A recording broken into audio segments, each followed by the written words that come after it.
પહેલા લોકો મને કે એમ કહેતા હતા કે આ દોડવાનું કહે છે એ પોતે દોડી નહીં શકે અને બીજાની વાત કરે છે. કાંઈ વાંધો નહીં, એક વખત હાર મળશે તો બીજી વખત સફળતા જરૂર મળશે.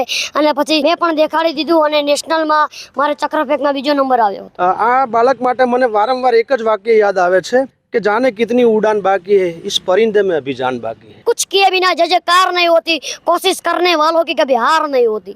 નમસ્તે મિત્રો, હું રૂચા પંડ્યા. આજે આપણે એક વ્યક્તિ વિશેષને મળવા જઈ રહ્યા છે. આપણે એક એવા વ્યક્તિને આજે મળીશું જેમને ખૂબ જ નાની ઉંમરમાં ખૂબ મોટી સિદ્ધિઓ પ્રાપ્ત કરી છે, જેમને માત્ર એક ફોનના દ્વારા, એક ફોનના થકી વિડીયો બનાવવાથી પોતાના સફરની શરૂઆત કરી હતી ને આજે નેશનલ લેવલે તે પોતાનું દેશનું નામ રોશન કરી રહ્યા છે ને તે વ્યક્તિનું નામ છે નિર્મલભાઈ દેસાઈ. તો તેમના જોડે સીધી વાત કરીશું. જી નમસ્તે. નમસ્તે. નિર્મલભાઈ, આપે આટલી ઉંમરમાં, આપે હજુ 12મા ધોરણમાં આપ અભ્યાસ કરી રહ્યા છો, આટલી ઉંમરમાં તમે નેશનલ લેવલે ભારત દેશનું નામ રોશન કર્યું છે, આપના ગામનું નામ રોશન કર્યું છે. આપણે ડીસા તાલુકાથી આવો છો. આપના બેકગ્રાઉન્ડ વિશે જણાવશો, આપની આ સફર વિશે જણાવશો. હું ગામ મારું જાબડિયા છે અને હું દેસાઈ નિર્મલભાઈ કુકુળભાઈ મારું નામ છે. પહેલાં એક નાના વિડીયોથી શરૂઆત થઈ હતી અને પછી મારા મામા અને લક્ષ્મણ સરના કારણે આજે હું આટલે પહોંચ્યો છું.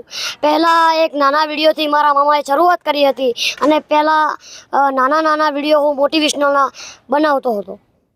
તમે જ્યારે વિડીયો બનાવવાના શરૂઆત કર્યા છે ત્યારે તમે મોટિવેશનલ વિડીયો બનાવ્યા, ખાસ કરીને પછી આપણે તમારા સ્પોર્ટ્સની પણ વાત કરીશું. પણ જ્યારે વિડીયોની આપણે વાત કરીએ તો મોટિવેશનલ વિડીયો આપવા અથવા તો મોટિવેશન આપવા માટે પણ એક માનસિક સ્થિતિ આપણી એક એટલી સુદૃઢ હોવી જોઈએ, આપણે એટલા તટસ્થ હોવા જોઈએ કે આપણે સામેવાળા વ્યક્તિ જે છે તેના મનને આપણે કટિબદ્ધ કરી શકીએ કે તે વધુ ને વધુ મહેનત કરે. તો આટલી નાની ઉંમરમાં આપનું મગજ જે રીતે સરસ રીતે કામ કરી રહ્યું છે, આપ બીજાને મોટિવેટ કરી રહ્યા છો, તો તમારા પાછળનું મોટિવેશન શું હોઈ શકે? મારા પાછળનું મોટિવેશનલ તો મારા મામા જ હોઈ શકે, કારણ કે મારા મામા વિજયભાઈ અને રમેશભાઈ અને લક્ષ્મણ સરના કારણે હું આગળ આવ્યો અને તેમને જ મને શીખ્યું, તેનાથી હું આગળ આવ્યો અને તેમના કારણે જ મેં મોટિવેશનલ સ્પીચ આપી. અને તેનાથી અત્યારે પહેલાં લોકો મને એમ કહેતા હતા કે આ દોડવાનું કહે છે એ પોતે દોડી નહીં શકે અને બીજાની વાત કરે છે. પરંતુ પછી મેં પણ મારા મામાના કારણે અને લક્ષ્મણ સરના કારણે મેં પણ દેખાડી દીધું અને નેશનલમાં મારે ચક્રફેંકમાં બીજો નંબર આવ્યો હતો. બિલકુલ, ખાસ વાત કરીએ કે લોકોનું જે કીધેલું છે તેને તમે ખોટું સાબિત કરી બતાવ્યું છે. તો આ જે તમારી યાત્રા છે તેમાં તમે સ્પોર્ટ્સની પણ વાત કરી, તમે કેટલા પ્રકારના રમતોમાં તમે ભાગ લીધો છે, કેટલા તમને એવોર્ડ્સ મળ્યા છે, અને આ જે તમારી સફર છે તેમાં તમને કોઈ મુશ્કેલી આવી હોય કે કેમ, અથવા તમને કોઈ સપોર્ટ કર્યો હોય કે કેમ, તેની વાત કરશો. સૌ પ્રથમ તો જ્યારે એથ્લેટિકમાં મને માહિતી મળી કે પેરા એથ્લેટિકમાં તું ખેલશે તો તને આગળ જવા પણ મળશે, એટલે પછી મેં દિવ્યાંગમાં પેરા એથ્લેટિકમાં પ્રથમ નડિયાદ ખાતે સ્ટેટ લેવલની ગેમ રમી હતી અને એમાં ગોળાફેંક, ચક્રફેંક ને ભાલાફેંક ત્રણેયમાં મારો પ્રથમ નંબર આવ્યો. અને પછી અમારા કોચે કહ્યું કે તું આગળ આવ. પહેલાં તો અમારા ઘરવાળા ના પાડતા હતા કે એટલે તું નહીં જઈ શકે, પરંતુ પછી હિંમત કરીને હું ત્યાં મધ્યપ્રદેશ ગ્વાલિયર ખાતે મારી નેશનલની ગેમ યોજાઈ, એમાં ગયો અને તેમાં મારે ચક્રફેંકમાં બીજો નંબર આવ્યો હતો. અને પરંતુ અમુક સમય સંજોગોના કારણે, ટેકનિકલ પ્રોબ્લેમના કારણે હું ઇન્ટરનેશનલ રમી શક્યો નહીં. તમારી આ જે સફર છે, આ જે યાત્રા રહી છે, એમાં તમે કહ્યું કે તમારા મામાનો અને લક્ષ્મણ સરનો ખૂબ જ તમારો સહયોગ રહ્યો છે. આ આખી સફરમાં, આ આખી યાત્રામાં તમને ક્યાંક મુશ્કેલી આવી હોય, તમે પણ એક સમય એવો થયો હોય કે બસ હવે હું હારી જાઉં, પણ છતાં કંઈક એવો વિચાર આવ્યો હોય ને પાછા તમે ઊભા થયા હોય, પાછા તમે લડત લડી હોય, એવો કોઈ ક્ષણ આવ્યો હતો કે કેમ? હા, એક ક્ષણ આવ્યો હતો કે હોસ્ટેલમાં ગયા પછી વિડીયો પણ બંધ થઈ ગયા અને આ નેશનલ રમી એટલે પછી દુબઈ જઈ શકવાનું ન થયું. એટલે પછી તો હું હારી જ ગયો હતો કે આટલું રમ્યા છતાં પણ જો આગળ જવા ન મળે તો મહેનત કામની શું. પણ ના, પછી મારા મામાએ ને જે મારા શિક્ષકો, જે લક્ષ્મણ સર અને મારા કોચિંગ સર નિલેશ સરે કહ્યું કે કાંઈ વાંધો નહીં, એક વખત હાર મળશે તો બીજી વખત સફળતા જરૂર મળશે. અને પછી ફરીથી મહેનત કરી અને ફરીથી મેં ખેલ મહાકુંભમાં રાજ્ય લેવલે ચક્રફેંક, ભાલાફેંક અને બેડમિન્ટનમાં પ્રથમ નંબર મેળવ્યો હતો. મિત્રો, કહેવાય છે ને કે શિક્ષક કભી સાધારણ નહીં હોતા. અને ગુરુ ઈચ્છે તો પોતાના શિષ્ય માટે શું ના કરી શકે. અને એવા જ એક ગુરુ નિર્મલભાઈના ગુરુ એટલે કે લક્ષ્મણભાઈ દેસાઈ, તેમની સાથે આપણે સીધી વાત કરીશું. જી નમસ્તે. નમસ્કાર રૂચાબેન. જી, આપણે નિર્મલભાઈની વાત કરી રહ્યા છીએ કે એમને આટલી ઉંમરમાં આટલું સરસ કાર્ય કર્યું છે. એક દિવ્યાંગ હોવા છતાં પણ એમને આટલી સિદ્ધિઓ પ્રાપ્ત કરી છે. આખા દેશમાં તેમના ગામનું, આખા ભારત દેશનું નામ રોશન કરવા માટે સતત તેઓ પ્રયત્ન કરી રહ્યા છે. મોટિવેશનલ સ્પીકર તરીકે કામ કરી રહ્યા છે. રમતવીર તેઓ પોતે છે. ત્યારે એમને ચોક્કસ આ આખી યાત્રામાં તમારું સૌથી મોટું યોગદાન જણાવ્યું છે. તો આપ શું કહેવા માંગશો? જી રૂચાબેન, બિલકુલ આપે કહ્યું એમ, પણ હું એ પ્રારંભની વાત યાદ કરાવું છું કે જ્યારે શરૂઆત કરી ત્યારે હું એના જીવનમાં મારું કોઈ અસ્તિત્વ પણ નહોતું.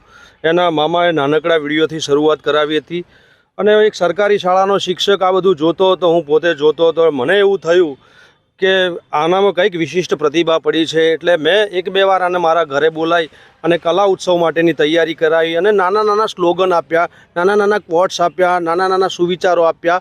અને અવારનવાર પછી તો એને 15મી ઓગસ્ટ, 26મી જાન્યુઆરી કે કલા ઉત્સવ આવા કાર્યક્રમમાં હું લખીને આપું ને એ બોલે. ત્યાર પછી બને છે એવું રૂચાબેન કે એ અમારા સમુદાયના કે બીજા કોઈ પણ શૈક્ષણિક કાર્યક્રમોમાં, ઊંચા લેવલના કાર્યક્રમમાં એક નાના ગજાનો વામન છતાં વિરાટ એવું વ્યક્તિત્વ કહી શકાય. એણે સભાઓ જે રીતના સંબોધી છે, એણે જે રીતના વિડીયો બહાર એના અપલોડ થયા છે, એના વિડીયોમાં આવતી કોમેન્ટ્સ, એના વ્યૂઅર, આ બધું જોઈને અમને સતત પ્રેરણા મળે છે. અને ખાસ તો એક વાત કરું છું, એકવાર પાઠ ભણાવતો હતો પંગુ લંઘયતે ગિરિમ, એટલે મને પણ એવું થયું હતું કે એક પંગુ માણસ એટલે એક વિકલાંગ માણસ, જો કે વાત તો અરુણિમા સિંહા માટે છે, પરંતુ એને પણ એવી સ્થિતિ હતી. જો એ અવરેસ્ટ સર કરી શકતો તો આપણો નિર્મલ કેમ ના કરી શકે? અને નિર્મલમાં રૂચાબેન એ દ્રઢ મનોબળ બી હતું, આ મેં જોયું. અને પછી ધીરે ધીરે એપ્લાય કર્યું ને એનું પરિણામ પણ મને મળે છે. અમને સૌને એ પરિણામ મળ્યું છે. આ બાળક માટે મને વારંવાર એક જ વાક્ય યાદ આવે છે કે જાને કિતની ઉડાન બાકી હે, ઇસ પરિંદે મેં અભી જાન બાકી હે. હજુ એવું દેખાય છે મને કે નિર્મલને હજુ ઘણી સફર લાંબી કાપવાની છે. વિશેષ વ્યક્તિઓની યાદ કરું આ સફરમાં. મામા વિજય મામા હોય, રમેશ મામા હોય, પરિવારજનો હોય, ઉપરાંત એના કોચિસ નિલેશ સર હોય કે રાજાભાઈ હોય કે સંકુલના શિક્ષકો હોય, એના સંકુલના, એ બધાનો વિશેષ ફાળો રહ્યો છે. લક્ષ્મણભાઈ માત્ર એક નામ છે.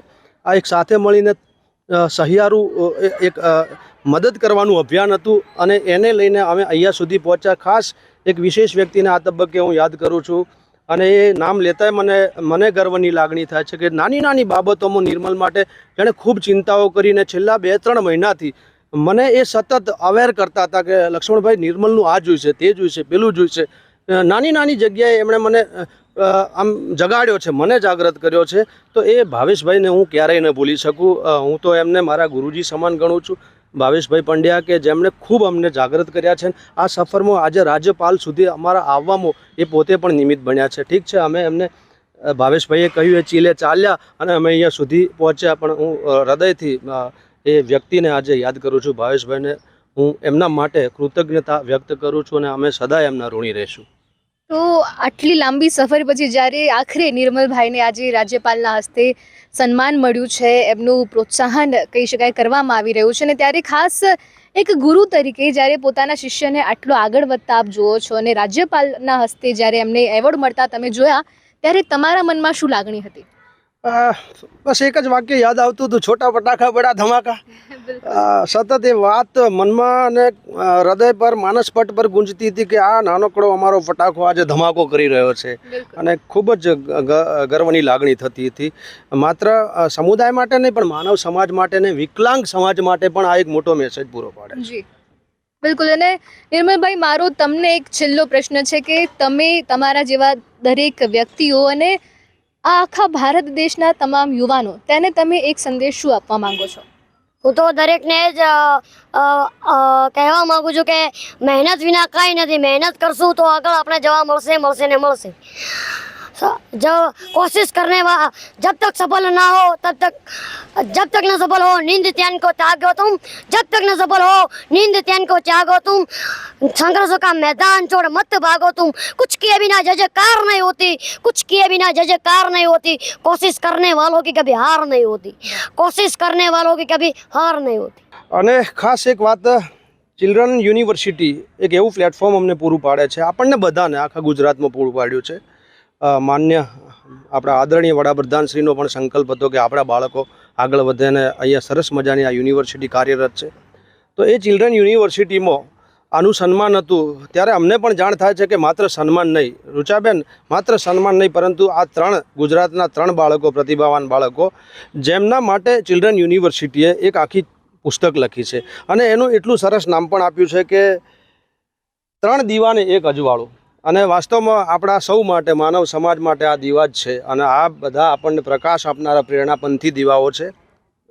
ખરેખર ગૌરવની વાત છે કે નિર્મલ અને બીજા 2 બાળકો જેમની પ્રતિભાને ઓળખવા માટે રખેવાળ વર્તમાનપત્ર અમારું સ્થાનિક, જે વાસ્તવમાં રખેવાળ છે, અને ગુજી પીડિયા, એણે આ પ્લેટફોર્મ પૂરું પાડ્યું અને વિશાળ ફલક પર અમને લઈ આવ્યા. આ 2 પ્લેટફોર્મ છે, રખેવાળ છે અને ગુજી પીડિયા. એમને પણ હું એમના માટે પણ વિશેષ આભાર વ્યક્ત કરું છું, કૃતજ્ઞતા વ્યક્ત કરું છું.